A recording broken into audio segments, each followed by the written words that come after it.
only begotten Son, seest thou what rage transports our adversary, whom no bounds prescribed, no bars of hell, nor all the chains heaped on him there, nor yet the main abyss wide interrupt can hold, so bent he seems on desperate revenge that shall redound upon his own rebellious head. And now, through all restraint broke loose, he wings his way, not far off heaven in the precincts of light, directly towards the new created world, and man there placed with purpose to essay, if him by force he can destroy, or worse, by some false guile pervert, and shall pervert, for man will hearken to his glozing lies, and easily transgress the sole command, sole pledge of his obedience, so will fall he and his faithless progeny. Whose fault? Whose but his own? Ingrate, he had of me all he could have. I made him just and right, sufficient to have stood, though free to fall. Such I created all the ethereal powers, and spirits both, them who stood and them who failed.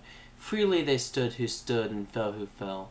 Not free, what proof they could have given sincere, of true allegiance, constant faith or love? Where only what they needs must do appeared, not what they would, what praise could they receive? What pleasure I from such obedience paid, when will and reason also is choice, useless and vain, of freedom both despoiled, made passive both, had served necessity, not me. They therefore as to right belonged, so were created, nor can justly accuse their maker, or their making, or their fate, as if predestination overruled their will, disposed by absolute decree of high foreknowledge. They themselves decreed their own revolt. Not I foreknew, for knowledge had no influence on their fault, which had no less proved certain unforeknown.